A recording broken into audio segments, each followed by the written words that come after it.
You know, a good reminder from Genesis chapter 1, verse 3 is God always pierces the darkness, always. And the darkness doesn't last. And the high priest, the great high priest who is Jesus Christ, he puts his hands on your life and you take your hands off and you say, my life is surrendered for your purposes. Welcome everybody back in another episode of the Downline podcast. I'm Jamie Trussell. I have the privilege of serving with Downline Ministries and as a lead pastor out here in Dripping Springs, Texas. At Downline, we want to see biblical discipleship restored, catalyzed in and through the local church. And on this podcast, we hope to help Christ followers faithfully walk with Jesus while pouring our lives into others. We are joined today by a really good friend of mine, Mr. Seth Jewell. Seth, thanks for getting on with us. Yeah, no, thanks, Jamie. I love what you're doing with the podcast. I listen to it a lot with the various guests you have, and so it's an honor to be on here.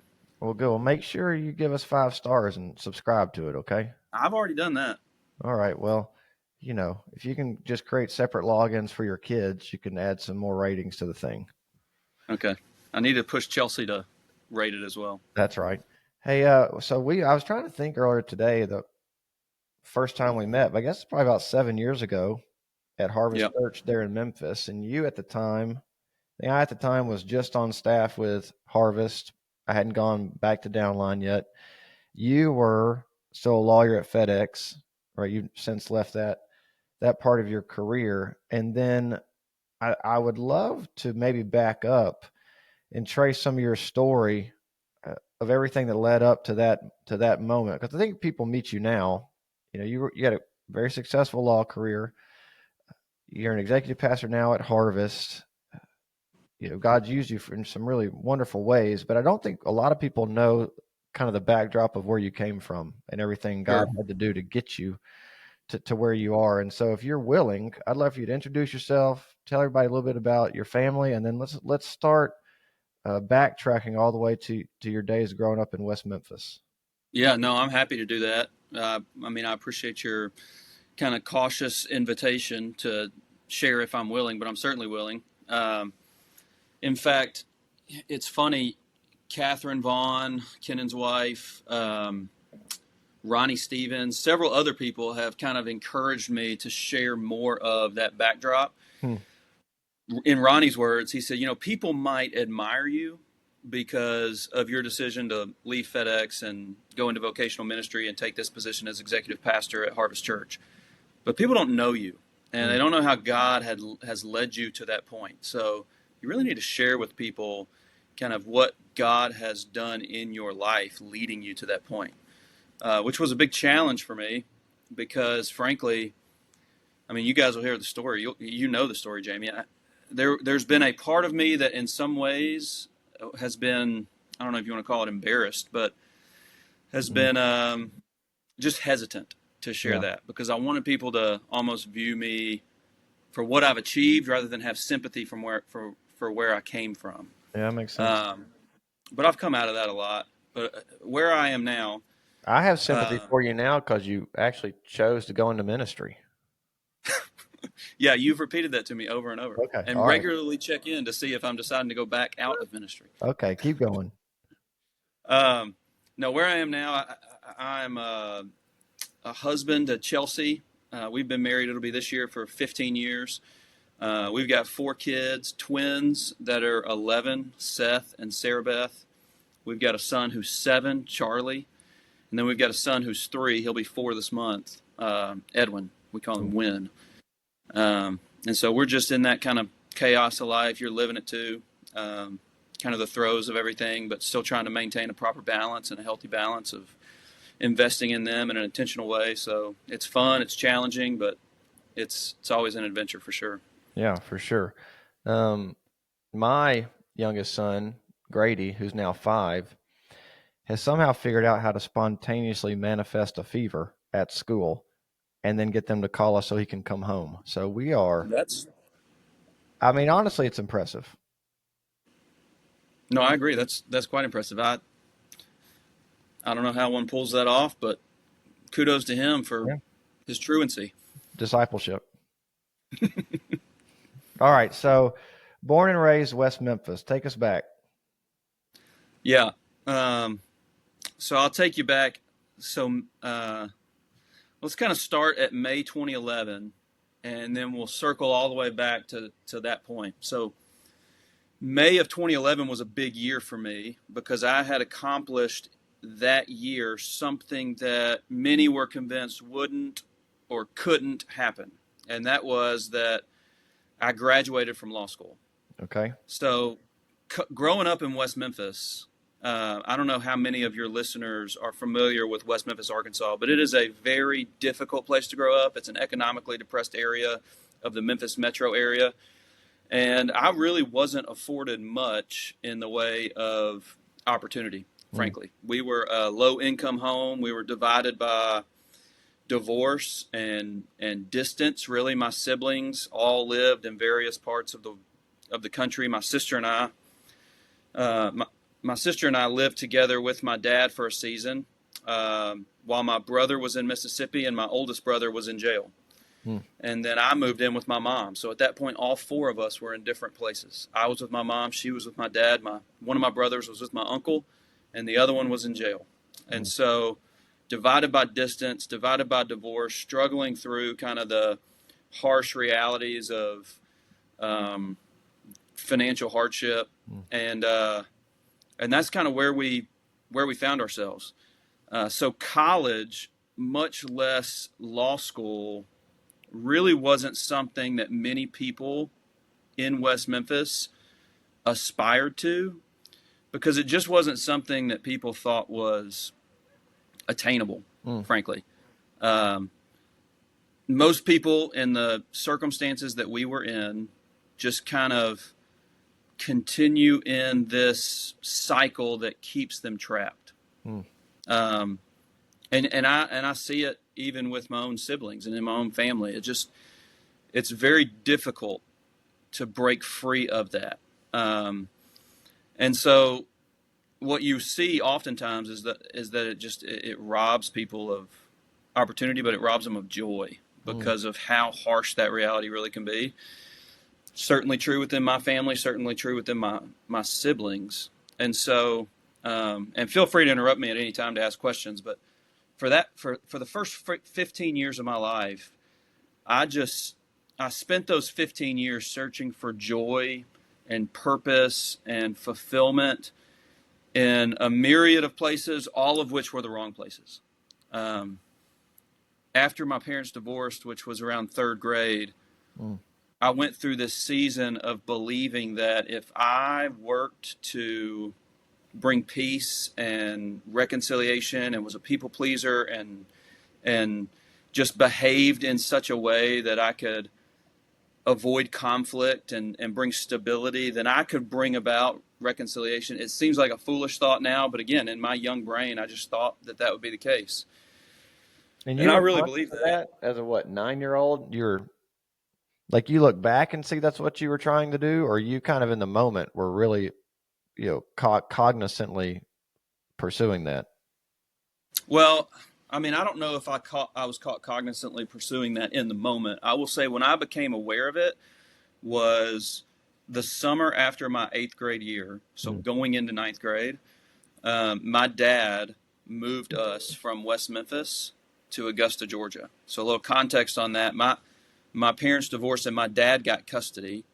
I don't know all the details, and it would be inappropriate for me to speculate on here as to all the reasons for that. But my dad got custody. We lived with my grandmother, his mom, for a while. We ended up getting a house in West Memphis that was a few blocks away from my mom. It was a 3-bedroom, 2-bath house. So my brother and I shared a room. My sister was in a room, and my dad was in a room. And then kind of a kitchen, living room all in one. No AC or anything. We just had an attic fan, and it was fine. But in the summer after my 8th grade year, while he still has custody, he makes the decision to move us to Augusta, Georgia. He had a job opportunity there, and so we did that. And it was in that moment where I was really starting to think through the realities of the fact that my parents were never going to be married again. And so as I can remember at that point realizing that the way I had been living for however long that was, 5 years at that point probably, that it wasn't going to work. And so I almost made this wholesale 180 flip to just this life of hedonism.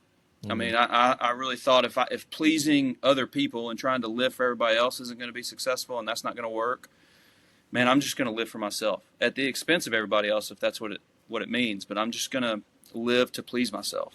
Yeah. And that led to just poor decisions and behaviors, poor decisions and friends, all things that God ultimately used, but just irrational, illogical, dumb decisions made by, a 8th grade, 9th grade kid. Sure. I'll give you an example. And this is how God's providence worked through it. But like that winter break, my dad brought us back to West Memphis to visit. His mom was still there. My grandmother, I was very close to her. Yeah. My mom was still there, who I was also very close to, and still am. And he brought us back to visit for Christmas.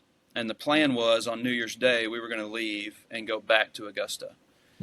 And so again, in a immature brain, I thought that if I just leave on New Year's Eve and I'm not here in the morning when he comes back to pick me up, he'll just go without me and I won't have to go.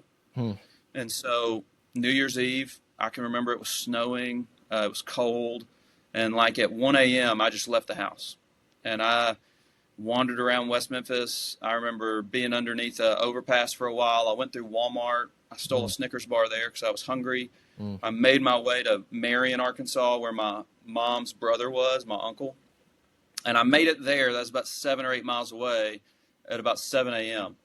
And he said, Seth, look, there's a missing persons notice out for you. Like, I have to call the police. They're looking for you. Your dad's looking for you, your mom. And so I said, okay. And so everybody shows up. And I was so focused on myself that I really didn't care about fractured relationships with my dad, fractured relationships with anybody. I just wanted to do what I wanted to do. And the police come, my dad comes, and he says, come on, you're coming with me. And I said, no.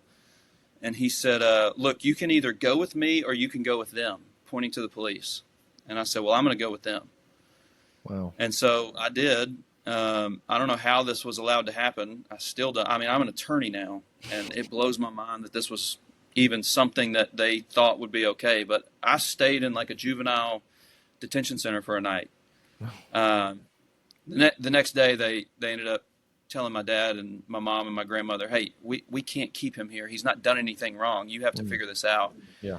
So my dad signed custody over to my grandmother. I lived with her for a while. She signed custody over to my mom, and I lived with her for a while. But the reason I say it was such a selfish decision that completely fractured for almost a decade what my relationship with my dad, which we're completely reconciled now. We had a great reconciliatory meeting in like 2012. But God used that in a really powerful way because that decision resulted in me meeting Chelsea, who's now my wife, that next summer. Chelsea taking me to Christ Methodist and ultimately leading me to the Lord and getting me in a discipleship relationship with a pastor in West Memphis. And then introducing me to Kenan, who's the lead pastor here at Harvest and is now outside of Chelsea, one of my closest partners in ministry. So because of this decision, I'm positioned in a way that I meet my wife, meet the Lord, and meet Kenan, who I'm now partnered with to lead Harvest Church. So God just kind of worked through all that in his sovereignty. And I'm thankful, but it was just a hard season. So, but I did. I mean, from that moment that he moved us to Augusta, so that first half of 9th grade, the back half of 9th grade, leading up to me really submitting myself to the Lordship of Christ in the fall of 2001. Okay. It was just complete hedonism, just pursuing all sorts of poor decisions. What was it that had you running from going back to Augusta? Just homesick, want to be in West Memphis? Well, I mean, what was the... Yeah. I mean, you think about the life of a kid going into 9th grade. Everything I knew was there. Everything that I loved was there. My mom was there. I cared deeply for her. I've always felt in some way, probably in an unhealthy way at times, that I needed to be there to care for her. And so, I mean, when I was in Augusta, and even when I got back to West Memphis, but particularly when I was in Augusta, I wanted to be back in West Memphis desperately. I mean, that's all I thought about. I longed to be in West Memphis, which this may be the only time those words are ever spoken, that someone longs to be in West Memphis. But that's genuinely the feeling that I had. Yeah.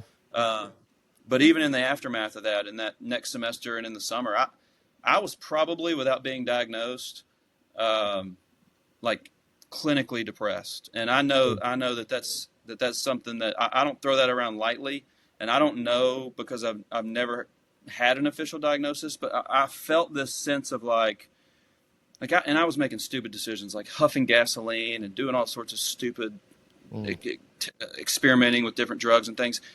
And I would think at times, when I'm in the midst of like the whole world spinning and sounds echoing and not knowing what's going to happen, like, if I don't wake up, that's okay. Like, no one cares, and I don't care either. And I wasn't suicidal. Like, I wasn't going to hurt myself, but like, if I just didn't wake up, I was fine with that.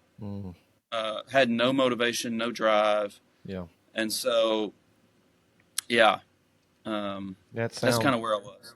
Yeah. I mean, those are some classic benchmarks of depression for sure.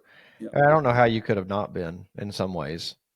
Yeah. Right? And even the self-medicating, and then the desire to just flee, all would point in that direction. So how old are you then when you come to faith? 15, 16? Yeah, so I'm 15 so I'm 14 at the time I moved back with my mom. That's in, January timeframe, February of 2001. I'll kind of give you the runway into when I met the Lord. So my mom was telling me, I needed to get a job. I needed to help out around the home. We needed more money, which I understood. So I got a paper route. That wasn't enough.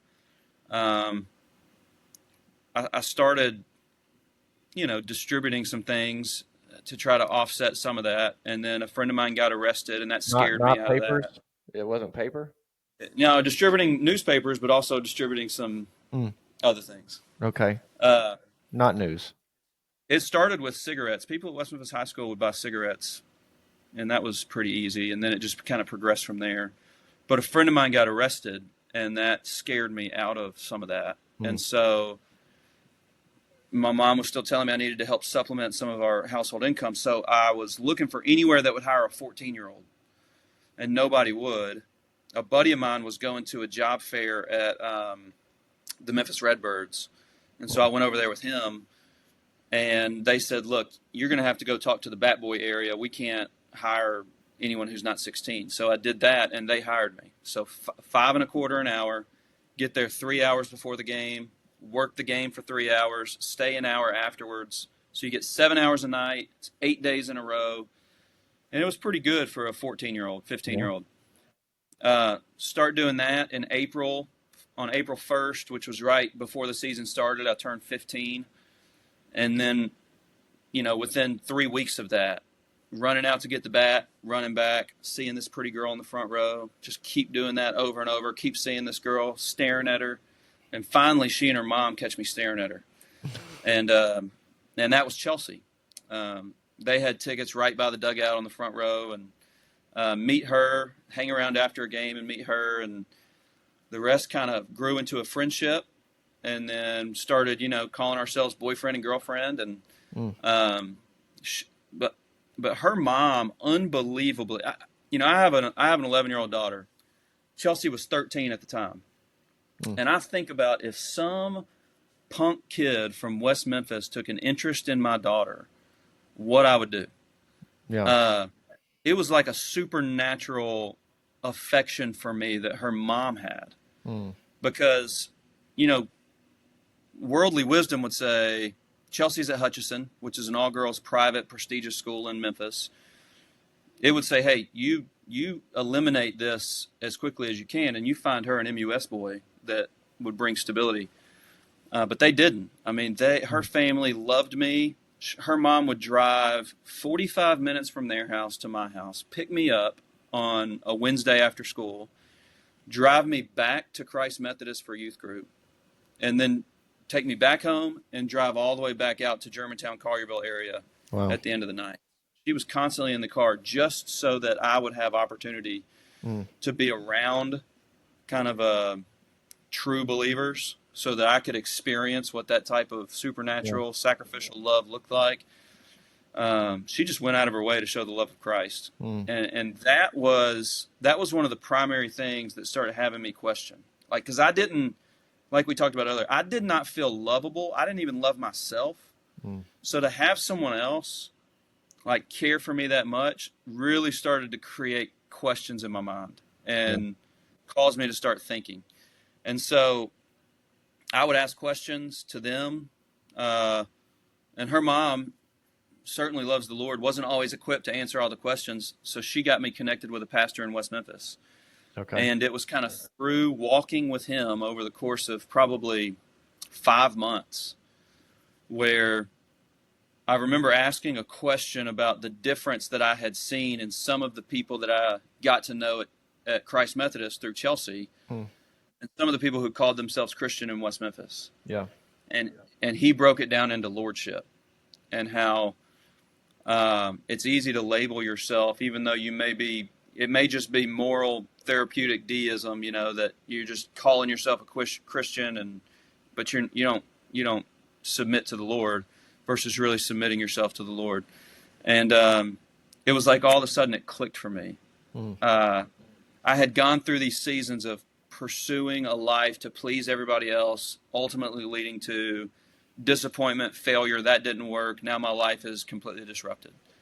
Living for myself through this season, and that just this deeper and deeper pit of hopelessness and darkness, and to finally saying, I can't live for other people. I can't live for myself. I'm going to live for Christ. And it was in the fall of that year, 2001, at 15, that I made that decision. And when I did, I said everything. Like, I'm giving everything to the Lord. Yeah. And that's what I did. And so that's what, going into sophomore year of high school? Freshman year of high school? Sophomore year of high school. Yeah, so I would have been a sophomore, first semester of my sophomore year of high school. Okay, you're still living in West Memphis, staying with your mom. At what point do you start thinking about going to Arkansas, going to law school? At that point, is that just a way out of poverty, or you feel like in some ways God's pulling you in that direction, or what? Yeah, I do think the Lord worked it for His glory. I think I don't know necessarily in the moment as I look back. So when I was 17, I didn't know how to get to college. Had it not been for Chelsea's mom intersecting my life, I probably wouldn't have gone to college. She was the one that helped me navigate scholarship applications, apply for financial aid through the state of Arkansas for financial need-based assistance. Knowing to even take the ACT and when to take it and how to sign up and being diligent to prepare for it. She hired me a tutor to prepare for the ACT. Another thing she would come pick me up for, take me to the tutor, take me home. So she would take me on college visits.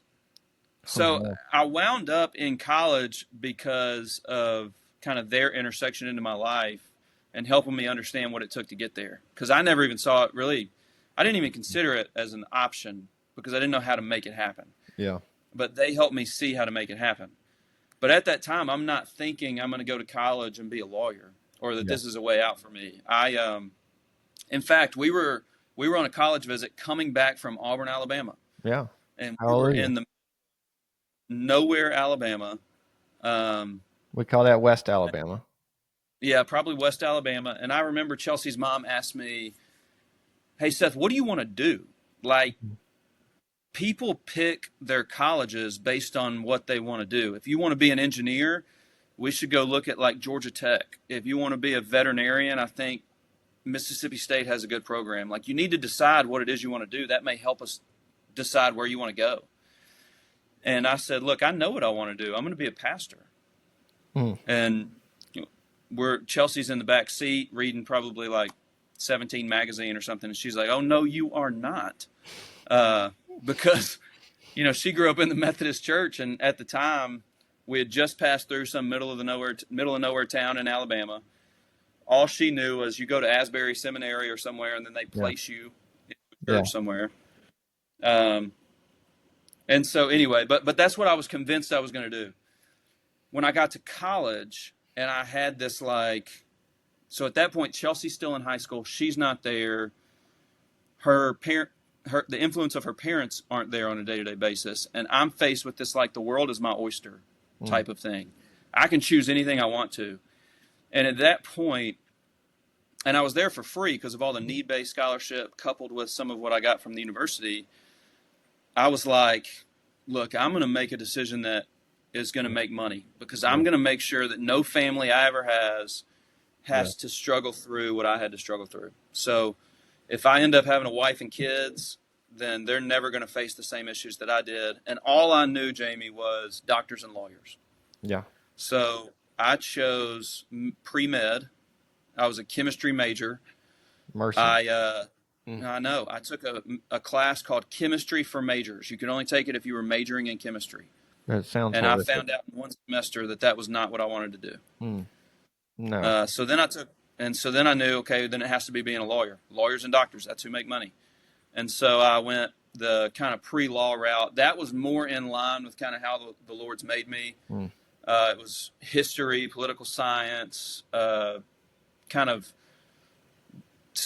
social dynamics and kind of the ways that society moves and bends and adapts. And that was all very intriguing to me.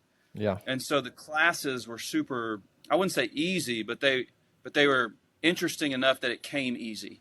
Yeah. And then I just kind of fell into law school because that was the path that I decided I'd be on. Sure. But I wouldn't say, you asked me earlier, did I view it as a way out? Going to college, no. I just thought, I'm going to go to college, but I'm ultimately going to be a pastor. When I got there, I got a little bit distracted and money-minded, trying to, and not in a way of trying to idolize money, but almost in a way I could justify it of a very noble endeavor to try to provide for my family and ensure they don't suffer. But that's what started to motivate me. So that's what I pursued. Well, you could have just gone straight into being a pastor and ensured that your family did suffer. That's true. You just waited. You just waited till Some later. Some people do that. Yeah, I just waited till later. The difference is out here in Austin, I can show up in my hat and T-shirt. You're still wearing a sweater and a button down. Yeah, that's true. It's hard to break. It's hard to break those habits. Hey, all right, we got a few more minutes. You graduate and land your first job in Little Rock, right? Yep. And then so I'm practicing in Little Rock, for 3 years, 4 years? About 5, 2011 to 2016. Okay, and then you moved to Little Rock. You've become familiar with a guy named Danny Hinton, who runs our Downline Institute in Little Rock, and that's where you wind up going through Downline, correct? That's right. Yeah, I'd actually reached out to Kennan, having met him when he was youth pastor at Christ Methodist. I reached out to him. I knew about Downline, and I was moving to Little Rock, and I just said, hey, I don't know what your plans are for this organization, but I've heard about what you're doing, and that's something that I really need and something I really want. If you're ever to expand to Little Rock, I want to help make it happen, and I'll be part of it. And he said, it just so happens that we are. And so he set me up on a lunch with Danny and Robert Lewis, where we kind of talked about what was coming. And then I was part of that first Downline class. So you're the first ever Downline class in Little Rock. And give your best 2-3 minute recap of that year, kind of what it meant to you. And, to a lot of our listeners, my dream is that everybody in the world would go through the 9 months training just because it's so biblically rich. For sure. But kind of add your voice to that. What would you say? Well, I think biblically rich is a good way to put it. If you remember what I said earlier about my story, Denise connected me with a pastor in West Memphis who really discipled me through the rest of my high school kind of years. Yeah. So I had a picture of discipleship already, even though I wouldn't have told you that's what it was. I just knew the influence that he had on my life. So being able to see through Downline and point back to that picture that I already had, just created a desire. Like, that was life-changing. That's what brought about salvation. That's what brought about the initial part of my growth and spiritual maturity. Like, I saw how critical that was. Yeah. And so being in Downline and getting the vision and strategy for it was absolutely at a critical point, because I was right at the beginning of my career. Yeah. What I lacked was any sort of depth in biblical literacy. I didn't know that the Bible fit together. I knew basic stories about the Bible. Right. And so just biblically rich, like you said, it's so good. That's what Downline meant to me. I appreciated the vision and strategy, the kind of call to discipleship. But what impacted me the most was just the hunger I had to know more about the Word, and then the ability to take that and package it in a way that I could kind of reproduce it to have that same impact that my discipler had on me, using the strategy that Downline was kind of pushing me towards. Well, and it's fun, kind of full circle, because, you know, back when I was executive director of Downline, having you come in and teach, I mean, you were an attorney at that time, but kind of coming from where you were to actually being someone that teaches in our institute that in some ways, not that teaching in the institute's the goal, but the transformation, and for people to see, this is, no matter where you are, location or vocation, God desires to call you into disciple making and use you to transform lives. Yeah, that's right. And I talk to people all the time. Like, I made this change in vocation because of the strong, compelling feeling I had from the Lord. I mean, I struggled with whether to be in ministry from the time I was 17, like I told you earlier. Right. Like, I have felt that from the Lord for a long time. But not everybody does. I mean, I had a good friend at FedEx who, if I asked him, you know, what is the most pressing need where light needs to come in and the gospel needs to be proclaimed, and where can you have the most impact, he would say, without a doubt, within corporate America. He knows that's where God's called him. Right. And that was just different for me. Right. But we've got to be, and he also is intentional about making disciples and spreading the gospel and living out his faith in a very clear way within that corporate environment. And so, no, you're absolutely right about that. Yeah. Okay, well, I told you 30 minutes. That's 32. Thanks for joining us. I miss our times when obviously I would routinely beat you in golf. And then secondly, we did get to duck hunt again this year, which was a lot of fun. We did. So that was fun. We're going to make that an annual tradition, hopefully. Maybe we can couple it with golf. Well, that would be great, except it's December. And in Austin, that's perfect. And in Memphis, that could be like the 7th layer of purgatory. That's true. That's a really good point. Hey, love you, man. Appreciate you. We'll talk soon. All right. Thanks, Jamie. I want to thank everyone for listening to this episode of the Downline podcast. Please subscribe and go down and rate us and give us 5 stars. Help us get this content out to as many people as possible, as we hope to continue to equip men and women to join the Great Commission as we make disciples for a lifestyle as a lifetime.